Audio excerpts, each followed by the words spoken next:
Hello, welcome to the sideboard here at the StarCityGames.com Open Series Season 1 Invitational. I am Nick Miller alongside Korey McDuffie. How you doing, sir? Good, how are you? Pretty good. I saw your deck, and we saw the standout card of your deck that everyone wants to talk about, Myth Realized, in your Jeskai. We're calling it mid-range. You're kind of all over the place here. Yeah. You got a little bit of both sides of the aggro decks and the control decks. I want to talk to you about how you came up with your build and like some of the specifics and how good the Myth Realized has been. Okay, well first off, I came here planning on playing Myth Realized. The standard portion of the tournament I felt like was not going to change too much. There was a new set coming out, but I feel like people were going to probably just play safe decks like Thoughtseize, Bunch of Removal, Solid Curve, kind of like Abs and Aggro. Right. So I actually, even though Myth Realized doesn't target those kinds of decks, that was a deck that I expected the most to see. But I like Myth Realized more as a Game 1 card anyways, just because they'll probably see it Game 1, and even if they draw their green-white commands to be able to 2-for-1 me with it, I can still board them. I'm going to board them out Game 2 no matter what, and if they have those dead cards in Game 2 and or expect me to have it, I get some extra value out of that. But it's specifically really, really good against what I expected most of the good players to be playing. I thought most people were going to be on blue-black control. Right. And Myth Realized against any kind of blue-black control deck or really any kind of deck that can't interact with it while it's an enchantment is just really, really good. It's not even bad against the red decks either. Right. I guess if they have Destructive Revelry is really the only card that I've seen in this tournament that could probably take care of it out of the mono red decks only splashing a green card. But it still is pretty tempo oriented. It only costs 1 mana to make a creature, 1 mana to play, 1 mana to trigger all your prowess, etc. It's really not bad against those kinds of decks. So yeah, that's an interesting aspect you bring up, that you can get the prowess for your Seeker of the Way as well and have those kind of interactions too. Yeah. So basically, I felt like the removal. The thing I want to point out about the black deck is part of the reason why I built my deck the way it is. I only have 12 creatures aside from the Myth Realized. And it's mostly because I felt like most of the decks are already trying to kill all the token cards, so I didn't really want to deal with that many token cards. And I did just kind of want to play a longer game where I could have multiple mana, and I mained 1 Negate and I mained 2 Valorous Stances, because against those black decks, I really just want to play Myth Realized. They can't interact with it, hold all my threats, and then in one turn, tempo them by playing things that trigger my Myth Realized. They have to always hold up mana because they can't get hit by a big Myth Realized. So I really like the way that it played against those blue-black control decks. And coming into day 2, I was 7-1. It was exactly where I wanted to be because I expected to play against those kinds of decks. And Myth Realized, round 1, I played against the mirror match, and it was really good in the mirror match. I got to anger the gods and still keep it in play, which is another really nice interaction. And another thing I want to point out about this tournament is I main deck 2 anger the gods because green-white devotion is so popular, and if you could ever catch up in card advantage and tempo by killing their Elvish Mystic and or their Voyaging Satyr or their Sylvan Caryatids, Anger the God is just going to destroy those decks. And if you're just, if you lead off with Myth Realized and then play the Anger, you get to keep a threat in play. It only costs 1 mana to turn it on. Probably another reason I wanted to just play 2 Anticipates, just to trigger my Myth Realized. Also, most of my deck is very reactive. I played 9 burn spells, 4 Stoke, 2 Lightning Strike, 3 Wild Slash, and I just basically want to be able to react to my opponent the best I can. I want the game to go long so I can draw Myth Realized, so I can capitalize on playing all these one-ofs, and then obviously Treasure Cruise in the end is how I ultimately capitalize on all those one-ofs. I was going to bring that up. You're clearly playing for the long game with the full 4 Treasure Cruise. Yeah. The Jeskai aggro variants can't really do that. They got a couple dig through times or maybe 1 or 2 Treasure Cruise. Definitely. You're sitting here going to kill everything. You're going to refill, and then you're going to let your enchantment take over the game. Yeah. Also, Anger the God's been very good for you this weekend. Yeah. In conjunction with a couple of removal spells. I saw you take down a Prognostic Sphinx for it when you kind of... Yeah, that was awesome. You went for a Wild Slash. It. Yep, and then they didn't expect the Anger to come in and take it out. Yeah, and attack with Brimaz, and the game was over then. That was really cool. So your threats, Seeker of the Way, Soulfire Grandmaster, Manus Rider, and then Myth Realized. Your burn package, 3 Wild Slash, 2 Lightning Strike, 4 Stoke, and 2 Anger. Yeah, and another thing too, Manus Rider was a slot I thought really hard about. I've sided him out a lot. I really don't like him against any red deck, which I've played against a lot of red decks. Right. He's just not tempo efficient at all. And But to be fair, the other card I would have played, I probably would have also taken out too, was Rabble Master. And it's the exact thing that Myth Realized does the opposite of. It costs less mana. You don't have to invest it into your opponent's removal spell they're holding up.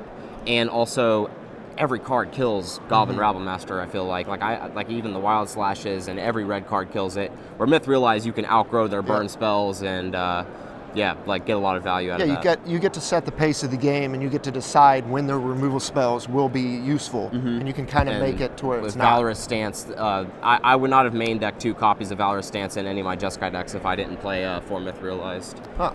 The Valorous Stance, like, it is good against big red-green creatures, even though the better red-green creatures this weekend have been like Stormbreath Dragon and the 4/4 that shocks you, or bolts you rather. Right. So Stance isn't really good against those decks, but it is good in keeping your threats alive, like especially the lifelink things that you need to stay in the game. So, I really Valorous Stance has been good in this build as well.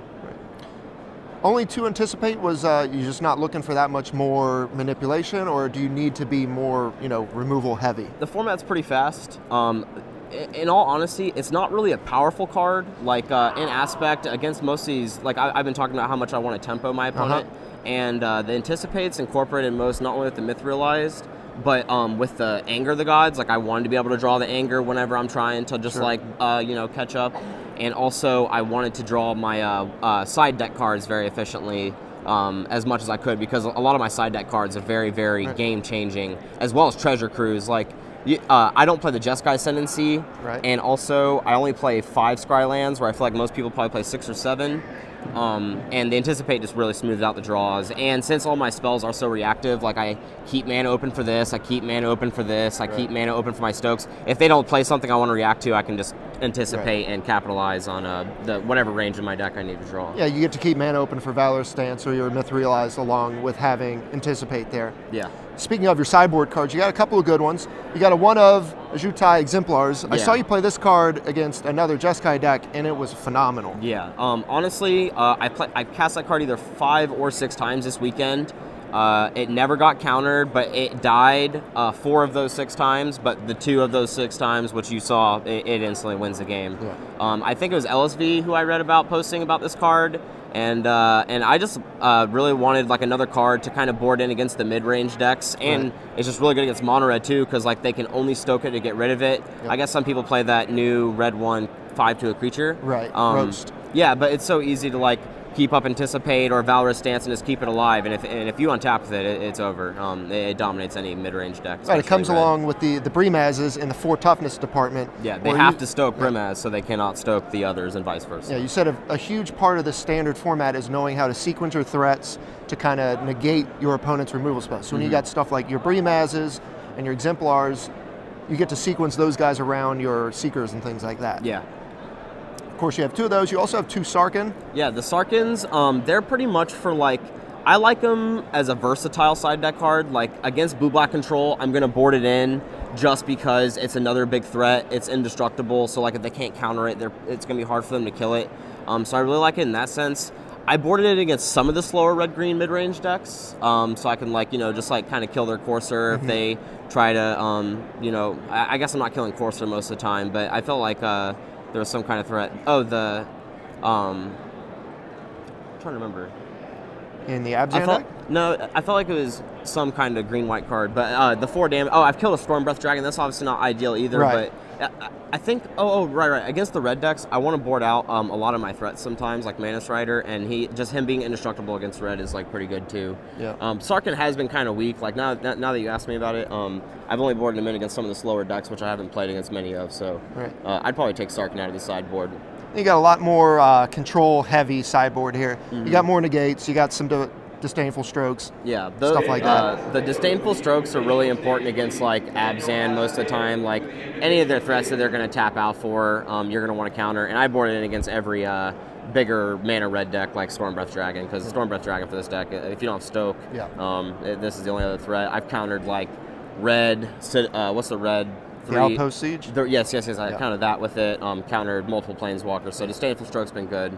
The Erase is only just like for Whip and Jeskai Ascendancies, Valorous Stance, just if I want the 3rd, and then the Arc Lightnings are obviously for just token decks. So a lot of the cards we see in all the Jeskai sideboards. You see the erases, you see the strokes, you know, the arc lightnings. Yeah, erase has been great important. too. It's tempo oriented, just like how I want to. I even returned one with a Grandmaster in the mirror earlier. Like you can like erase, return it. It doesn't come up much because they only play like 4 Jeskai Senseis, I guess. But yeah. Well, the deck is awesome. It's good to see Myth Realize get some play. Yeah, and this shell seems very powerful. I really like the shell. Like I said, I just wanted to be really reactive for this tournament. It was a new format. It was ironic being a reactive deck for a format I really didn't know exactly what was going to be playing, but I just wanted to play very, like all my cards are linear, like in the sense of they do one thing, like these only deal damage to creatures. These are creatures that pull you really far ahead in the race, Vigilance, Lifelink, and then the other spells are just kind of just to capitalize on your 1-for-1, so. Arthur, 10 rounds, you're 8-2. Yep. You've done pretty well in Standard. You've only lost to Seth Manfield and Braverman so far. So yeah, not they're too both bad. playing really fast red decks, and against Braverman, I didn't even play. It was really unfortunate. I got mana flooded, or mana screwed than mana flooded, but I've been running pretty well the whole tournament. So got a couple more rounds of Standard, some more Legacy. Hope to see you in the top 8. Korey, thanks for sitting down with me here on the sideboard. Stay tuned to StarCityGames.com all weekend long for the action here in Richmond. See ya.